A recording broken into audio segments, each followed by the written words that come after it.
இது மாதிரி தான் நம்ம லைஃப்மே ரொம்ப சஃபல்டாக இருக்கும். பட் நமக்கு என்ன பண்ணணுங்கிறது தெரிஞ்சிருச்சு அப்படின்னா அதுக்கான அதை ஈஸியாக அச்சீவ் பண்ணுறதுக்கு சில ஃபார்முலாஸ் இருக்குது. அந்த ஃபார்முலாஸை நம்ம ப்ராப்பராக அப்ளை பண்ணிவிட்டு அப்படியே நம்ம சால்வ் பண்ணிட்டே இருந்தோம்னா சால்வ் பண்ணலாம். ஆனால் இதுக்கு கண்டிப்பாக இந்த ஃபார்முலா தெரிஞ்சிருக்கணும், அது நமக்கு தெரியாது. ஸோ தள்ளி வச்சுக்கணும். Hello guys, after long time என்னோட வாய்ஸ் வச்சு நான் ஒரு வீடியோ கொடுக்குறேன். இது ஒரு அப்டேட் தான்.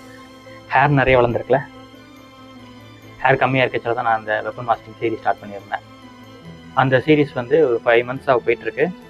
அதை இன்னும் ஸ்பீடப் பண்ணுறதுக்கு ஒரு பிளானோட வந்திருக்கேன்.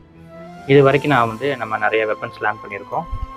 பட் இந்த ஒரு ஃபாலோவிங் 15 days வந்து ஆக்டிவாக நான் ஒரு பிளேஸ்க்கு போய் நான் லேர்ன் பண்ண போகிறேன். அது கண்டிப்பாக ரொம்பவே இன்ட்ரெஸ்டிங்காக இருக்க போகுது.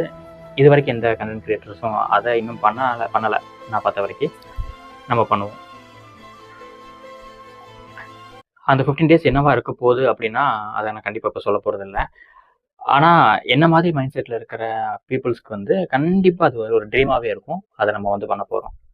என்னென்னு தெரிஞ்சுக்கணும்னா 5 days வெயிட் பண்ணுங்கள். Stay tune. Bye bye.